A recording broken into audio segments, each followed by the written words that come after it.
Hello my lovely people, તમે બધાએ રેટેટોઈ movie તો જોઈ જ હશે ને, જેમાં એક નાની સી રેટ શેફ બનીને દુનિયાને બતાવે છે કે ટેલેન્ટ કોઈ પણ હોઈ શકે. આજે હું એ જ મેજિકલ ડિશ બનાવવા જઈ રહ્યું છું, રેટેટોઈ. પણ આ રેસીપીમાં એક સિક્રેટ ઇન્ગ્રેડિયન્ટ છે, લવ. ક્યારેક આપણે પણ વિચારીએ કે આપણે શું કરી શકીએ છીએ, પણ યાદ રાખજો, જે મૂવીમાં કહ્યું હતું ને, એનીવન કેન કુક. ચલો હવે શરૂ કરી રેસીપી. બધા વેજીટેબલને થીન સ્લાઇસ કરી લો. ટોમેટો, ગાજર, કાકડી, રીંગણ, કેપ્સિકમ, બટેકા, ઝુકીની, ઓનિયન અને બીટ. અને એને સ્લોલી અરેન્જ કરો. જેમ એક સીન મૂવીમાં પરફેક્ટ હોય છે ને, એવી રીતે અરેન્જ કરીશું. આ ડિશ બનાવતી વખતે એક જ વાત યાદ આવે છે કે જો દિલથી કરો ને તો સિમ્પલ ચીઝ પણ માસ્ટરપીસ બની જાય છે. સૌથી પહેલા ટોમેટોની સ્મૂથ પ્યુરી બનાવી લઈશું. ટોમેટોની પ્યુરી બની જાય પછી આપણે green capsicum, yellow capsicum, red કેપ્સિકમને ચોપરની મદદથી સારી રીતે ક્રશ કરી લઈશું. અને સેમ એવી રીતે ઓનિયનને પણ ચોપરની મદદથી ક્રશ કરી લઈશું. આ રેસીપીમાં આપણે બધા હર્બ્સ લેવાના છે, જે આપણે રેડી કરી લઈશું. તેમાં છે રોઝમેરી, થાઇમ, બેઝિલ, તુલસીના પાન, અજમો, અજમાના પાન. એ બધું રેડી કરીને આપણે એક સાઈડ પર મૂકી દઈશું.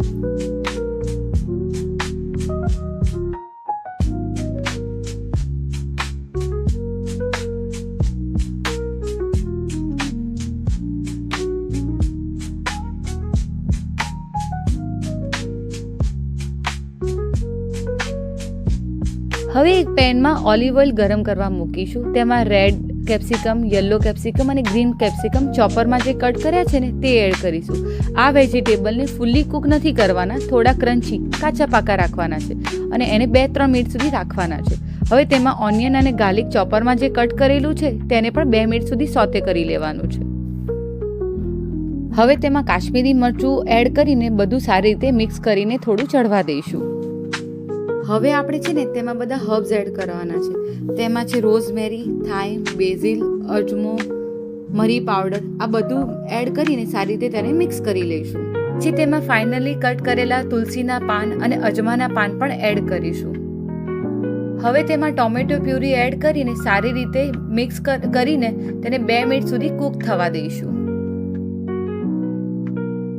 હવે આપણે આમાં એડ કરીશું 1 ચમચી ખાંડ અને લીંબુનો રસ. તેને સારી રીતે મિક્સ કરી લઈશું. એ મિક્સ થઈ ગયા પછી તેમાં આપણે 1 બાઉલ જેટલું મલાઈ એડ કરીશું. મલાઈની જગ્યાએ તમે ક્રીમ પણ યુઝ કરી શકો છો. મલાઈને એડ કરીને બધું સારી રીતે મિક્સ કરી દેવાનો છે અને ગેસ બંધ કરીને ગ્રેવીને 5 થી 10 મિનિટ સુધી રેસ્ટ આપવાનો છે. હવે આપણે એક ગ્લાસ બાઉલ લેવાનો છે, જે ઓવન સેફ હોય. હવે તેમાં આપણે સારી રીતે ગ્રેવી સ્પ્રેડ કરી લેવાની છે. પછી થીન સ્લાઇસ કરેલા વેજીટેબલ્સ છે બધા એક સારી રીતે નાઇસલી અરેન્જ કરવાના છે અને તેને એક લાઇનમાં ગોઠવી દેવાના છે.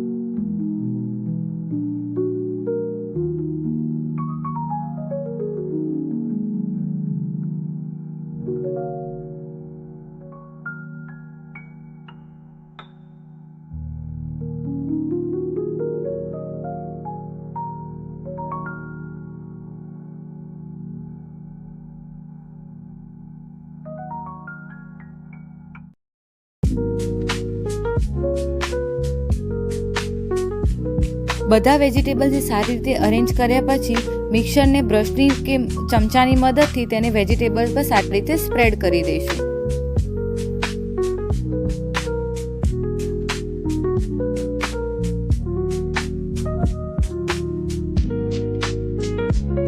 કટ કરેલા તુલસી અને અજમાના પાનને એક બાઉલમાં લઈને તેમાં થોડું ઓલિવ ઓઇલ એડ કરવાનું છે. આ મિક્સરને બ્રશની મદદથી વેજીટેબલ્સ પર સ્પ્રેડ કરવાનું છે.